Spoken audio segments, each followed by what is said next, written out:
Hey everyone, Aussie Viking here, doing another video on The Last Jedi. So this video should come out around a week before The Last Jedi, or a few days before. It really depends on when I feel like uploading it. Part 1 and then Part 2 obviously come out after I've seen the DVD, bought the Blu-ray, watched it, listened to the commentary and deleted scenes. I'm going to do a video on that. But this one, this one is kind of like a justification, I guess you could say. So I was looking at my video beforehand, and there's a lot of negative comments and a lot of downvotes, and I found that interesting because I didn't necessarily hate the film nor like it. I was in the middle, more or less. I mean, I gave it a 7. That's, for me, that's in the middle.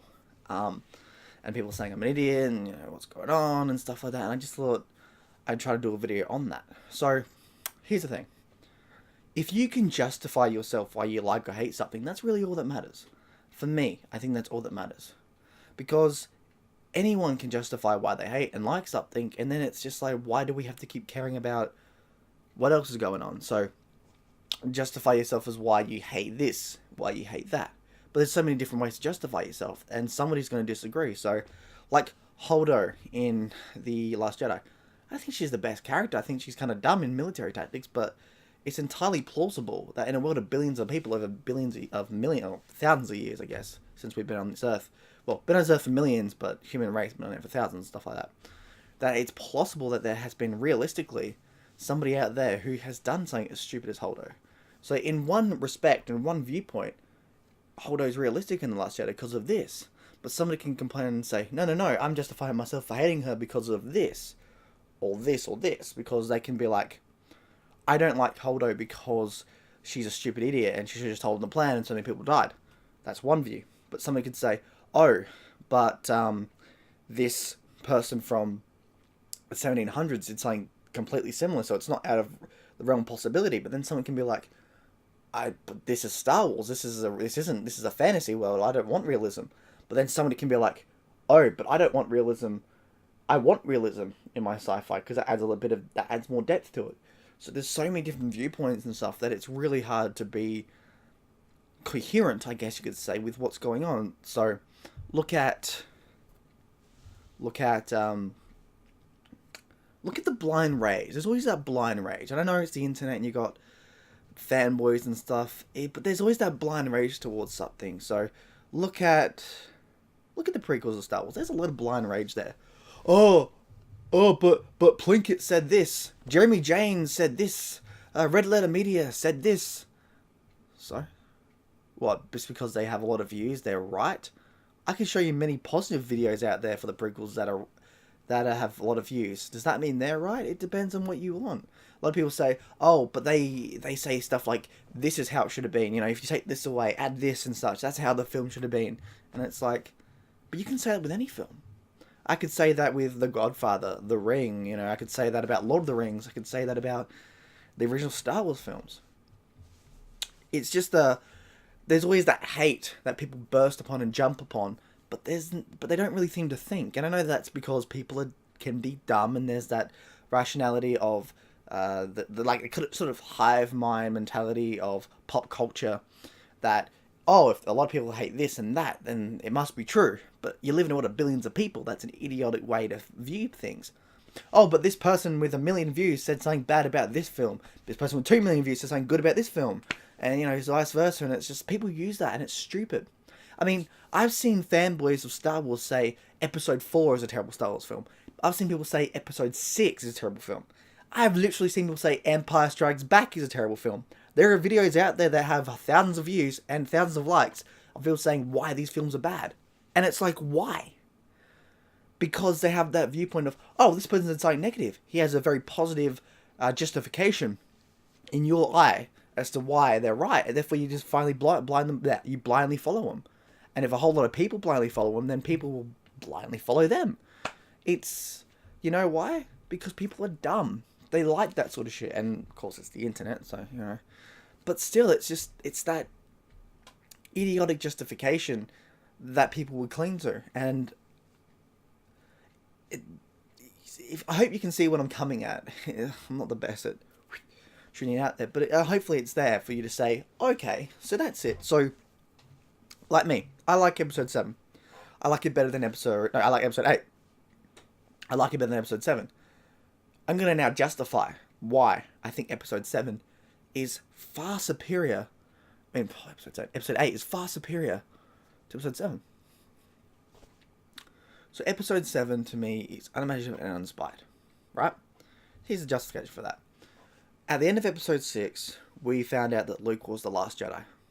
Cool. Awesome. Last Jedi. Sweet. We then found out that he was basically it set up a lot of reasons as to Luke was going to create a new Jedi Order. There's now the New Republic back. Everything seems to be in a good position. Empire's destroyed. Sure, there's going to be remnants, and realistically there would be. But that's probably going to be dealt with, right? But then you get to episode 7. And it automatically just shits on every single film that came before, including the prequels. Why? Because... this is why I despise episode 7. No, not despise. That's too harsh, I think. I hate episode 7, but I don't hate. I don't despise it. I'm annoyed / somewhat hate it. Because of how just terrible it is in terms of world building, even in terms of story. It's just a rehash remake. Why? Because we first find out that the First Order exists, and it's a remnant of the Empire. How? Why? Oh, we're not going to find out. No politics here, even though this film would have really would have been helped by that. We find out there's nothing like... We don't know why they're here. They're just here. Visually, they look very similar. Although I did like the look of certain troopers, and I did like how they were basically a mix between clone troopers and stormtroopers, but they're still the same. Nothing too out there and different. They have the same ship designs as the Empire. 30 years into the future, and they're the same goddamn ship designs. How is that interesting? How is that fun? It's a cash grab / nostalgia grab, which I'm fine with if you at least give us more depth into a newly created era. This isn't a good newly created. This is a terrible newly created era. But let's continue. So we have a Sith-ish person. Okay, cool. He's got a cool lightsaber. He looks powerful. He's strong. Very Darth Vader-ish, but okay. And then we go to later on. We find out there's a resistance. Resistance? Okay. They have, again, just like the First Order, X-Wings, bombers, and the same calamari ships. Again, that's perfectly fine. But there's nothing really more. The only new ships you really get is this weird thing that's like straightened and out there. And that's it. A troop transport. That's really it. That's the only new ship I can think of that the Rebels had that... Oh, Resistance, sorry. The Rebels didn't. And then later on you find out that Luke had a Jedi Order. And then it was wiped out. And he's left. Okay, I get him leaving, but hang on. All these years, and this happened 5 years before Force Awakens. At least from what I understand. And it's like, you're telling me that he didn't have any, in that time, he didn't have any masters that he didn't help create his Jedi Order and he was the only master? He didn't decide to create smaller pockets around the galaxy for other Jedi temples? It was just one Jedi temple? At the age of like 65 or 60, 65 or whatever age he was, he decides to create the Jedi? Why? Nothing. But and it hurts because in the Jedi Last Jedi novelization, we find out that Luke actually was building a Jedi Order very similar to the old extended universe. He literally learned from the prequel era. We learned that the Jedi were completely different from what we believe them to be. He was going to take everything that they failed at and change it and learn from it. He was going to learn from the Jedi's mistakes. But they're all gone now. And now Rey's going to probably create a new Jedi Order. And it's just like, why? Why are we shitting upon the old trilogy and even the prequels to create an even shittier new trilogy? It doesn't make any sense. You find out that Han is now a smuggler again. Kind of like a side story where he was a smuggler and turned into a hero. He's now back as a smuggler again. And of course there was a justification for that via Kylo, which I liked, but still, you'd think that over the years, Han seemed over the years, especially in Return of the Jedi, that he would be someone that wouldn't just leave Leia and his family, even if it did involve his son. Han seemed like the sort of guy that would save his son for the best moments, but no, he gave up on him. He went back to smuggling. Why? There's no real justification as to why. No big justification. Well, okay, again, this is where the whole perspective thing comes in. Some people say that's a good justification. Some people say it's a terrible justification. And then, vice versa, this and that and that and this. But for me, it's not a good justification because he was somebody that went against an empire. He was there that was helpful for Luke. He wanted to help Luke, and he was to help the one he loves, and now they're together and they're brother and sister. He was the sort of guy that would be like, look, I am not the guy you met in Mos Eisley. I'm my own man sort of guy. He really fought for the rebellion and fought for the people in it. And then now he just turns his back on the one he loves, his family. It doesn't seem right. And then later we find out that the First Order has another Death Star, bigger, better, stronger. And then you start to think, why? How did they get the resources? How did they get this powerful? What about the Old Republic? Why have we got a resistance? Why aren't they doing anything? No explanation. At least not in the film. And then the dumbest thing is that they destroy the Hosnian system. And they destroy the Old Republic. The Old Republic has been wiped out today. Destroyed. Why? We spent 20 plus years with the Empire and the Old Republic basically being destroyed in a way. And it's finally back, and now you destroy it again? This is just repeating history, but why? There's no justification why you're repeating history, at least not yet. But why? Why are you destroying the Old Republic now? Why are the ships the same? Why is this universe just a rehash of the OT trilogy? Where's the imagination? A thing for Star Wars that I have always stood by is imagination. That is the one thing about Star Wars that it has. It's one of its perks. It's its strongest aspects. Can you honestly say that The Force Awakens had imagination? It looked beautiful. It had some interesting designs, but there wasn't much imagination. The main character is a scavenger on a desert planet with a robot looking for an important person to fight against an Empire/First Order with a Star Destroyer, Death Star / Starkiller. Where's the imagination? Where's the Star Wars heart and soul that we're hoping for? We didn't get that. We got a main character female who's just OP / Mary Sue, who is not made better with the sequel. We have a film that destroys every great thing that was set up in Episode 6. And we just have a film that's just been done before and better. So to me, and I hope that I've justified myself as to why I think it's the worst Star Wars film, is because I think it is. It's unimaginative, uninspired trash. I can still enjoy it. I can watch it and enjoy it, but when I'm watching it, when I watch Episode 1 to 6, I'm really into the story. I love all the details and stuff. I love the universe that's created. But then you get to Episode 7, and it's nothing.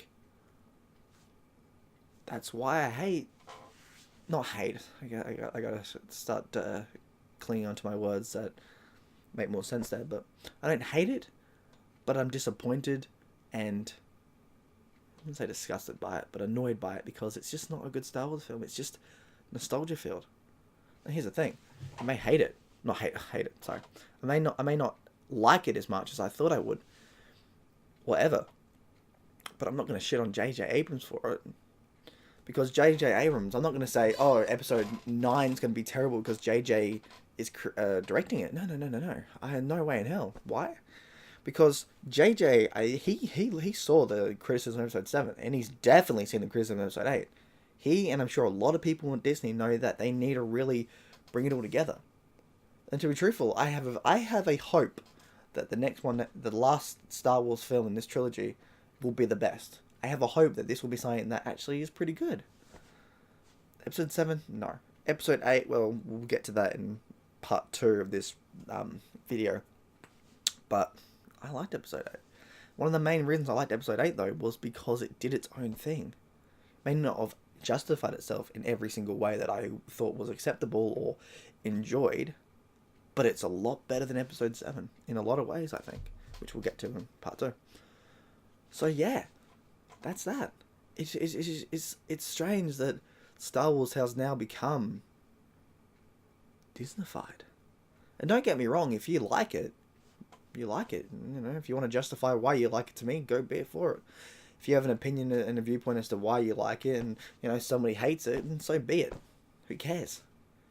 As long as you can justify yourself and they justify themselves, and you can justify why you think they're wrong, and they can justify why they think you're wrong, it's an endless fight. It's an endless fight with people that will blindly follow other people. Have your own opinion, have your own viewpoint, and enjoy it. I sit back and watch the prequels and the original trilogy and love them just as much as each other. I love them. I do. I love the universe. I love everything about them. I still get shat upon by people, but I don't care. I can justify my points. You can justify your points. People will say, oh, Star Wars is terrible. I've literally met Star Wars fans that think Star Wars is stupid, but they still enjoy it. I disagree it's stupid because it's its own thing, it's its own world, its own universe. It's not realistic or non-realistic, it's a sci-fi fantasy. It has its own rules and regulations to go by. People just hate it because it's unrealistic. Oh, you can use the Force and people can fly and lightsabers and shoot lightning. It's stupid. But they still like it. Fine. I wouldn't truthfully consider you a big Star Wars fan, but you're in a way a fan because you enjoy it. There's something about Star Wars that I think is a crutch and a godsend. Why? Because you've got hundreds and millions of fans out there. You're going to get fans that blindly follow others. You're going to get fans that shit upon everything, like I said in the start of this video, with people shitting upon every original trilogy film, the prequel films, and even the sequel trilogy films. Nobody hates Star Wars like a Star Wars fan, and nobody makes less sense than a Star Wars fan. Wow, yeah. So yeah, I hope this video actually comes to make you realise that my justification for liking hating something doesn't necessarily mean you have to just downvote me and hate on me. You know, if you disagree with what I have to say, tell me. Don't be a dickhead and say, just get the synopsis of the story of Last Jedi, and then read it again and again. You realise, well, it's a shit film, and it's like, why? What? So you want me to overview the story? This guy had the overview of the story saying, oh, it's rebels, and now there's not rebels, and now they're both the Order and First Order and the rebels resistance is now, there's like a handful of both, or some shit like that. And I was like, so? That's a shitty way to look at a overall film story, because you could say that about any film. Again, look at Spider-Man.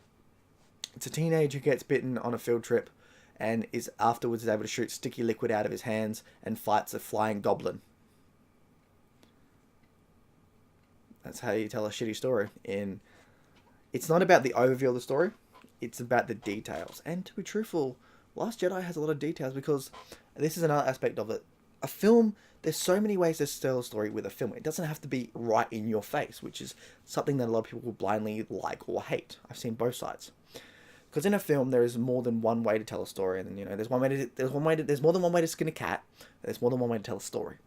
And in film, there's multiple ways to tell a story. There's like layers. You can tell a story with just visuals, music, symbolism, metaphors, shots. You know, like in Last Jedi, there's a shot that's very similar to Revenge of the Sith shot of Anakin walking up to the Jedi Temple. There you go. That's a similarity, a parallel, if you will.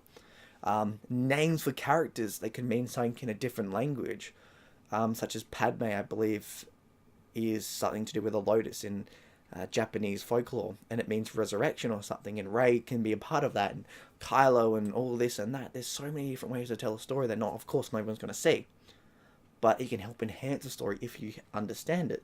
Of course, there's also going to be people saying, but you're just looking for something that's not there. You could justify yourself and say, well, it is there. And they can be like, no, it's not there, you're full of shit. Fair enough. Or they could say, that's not how you should tell a story. You know, this person from 1,000 years ago said this is how you should tell stories. Well, this person from 100 years ago said this is how you should do stories, you know. Or William Shakespeare said this is how you should do stories. And there's just so many different ways that people can create a story that you're always going to get conflicting opinions. Especially in a thing like Star Wars. Don't get me wrong. Star Wars in general has problems. Original trilogy, prequel trilogy, sequel trilogy, they all have problems. But a lot of it can be justified in context and in the films itself, depending on the point of view and what you like, you know. I've heard people say that they love Episode 3. It's one of their best Star Wars films. I agree. I've met a lot of people that disagree and say it's terrible. It's one of the worst Star Wars films ever made. Fair enough.